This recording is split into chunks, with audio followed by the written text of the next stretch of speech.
আসসালামু আলাইকুম বন্ধুরা, আপনারা সবাই কেমন আছেন? আমরা সবাই ভালো আছি। Welcome back to my channel.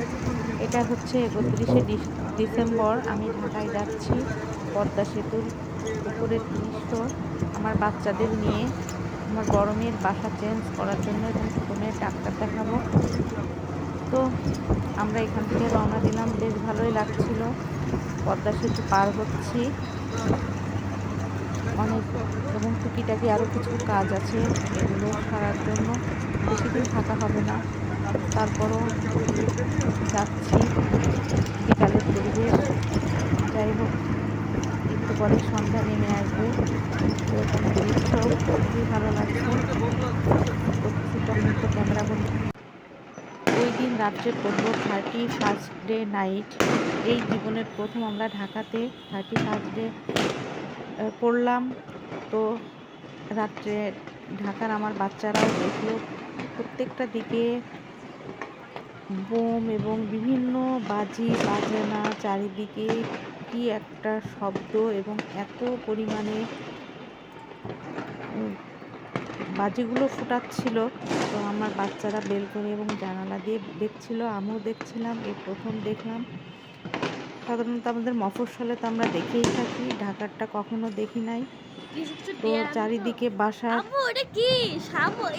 এরকম করে ফুটছিল। তো কিছুটা হালকা কিছু কিছু নিয়েছি আমার ছেলে। এই ক্লিপগুলা, ছবিগুলো আপনাদের মাঝে আমি শেয়ার করলাম। আর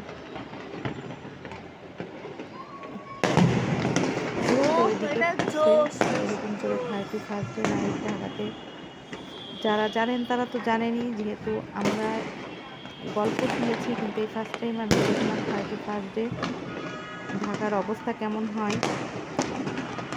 খুবই ভালো লাগছিল, খুবই ভালো লাগছিল। রুমের লাইট অফ করে দিয়ে আমরা সবাই দাঁড়িয়ে দাঁড়িয়ে দেখছিলাম। একটু পর পর মানে এই বিল্ডিং ওই বিল্ডিং, প্রত্যেকটা বিল্ডিংয়ের উপরে মানুষ, এবং চারিদিকে এত সুন্দর এত সুন্দর। যখনই 12টা বেজে গেল, চারিদিকে খুবই মনোমুগ্ধকর পরিবেশ।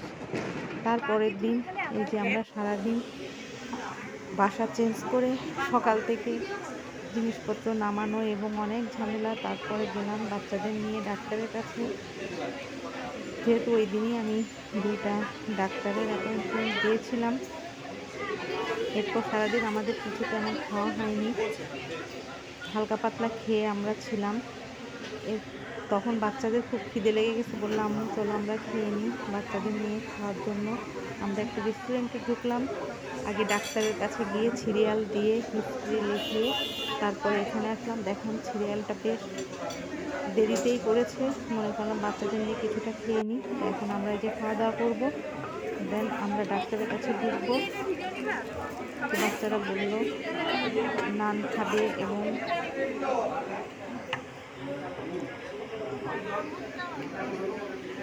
আমরা এগুলো অর্ডার করেছিলাম, নান রুটি এবং গ্রিল, সাথে বিভিন্ন রকম সস এবং কিছুটা অল্প কিছু রাইস, মানে ফ্রাইড রাইস। আমি বলছি আমার তো নান রুটি খেতে ইচ্ছা হচ্ছে না, তো হালকা করে অল্প 1 প্লেট মতো ফ্রাইড রাইস অর্ডার করেছিলাম। তো এইগুলো আমরা সবাই খাওয়া দাওয়া করে এরপরে ডাক্তারের কাছে যাব, ডাক্তার দেখি তারপরে রাতে আবার ফিরবো। তো বন্ধুরা সবাই ভালো থাকবে, সুস্থ থাকবেন, আমাদের জন্য দোয়া করবেন, আমরা যেন সহি সালামতে বাসায় ফিরতে পারি। তো সবাই ভালো থাকবেন, আল্লাহ হাফেজ।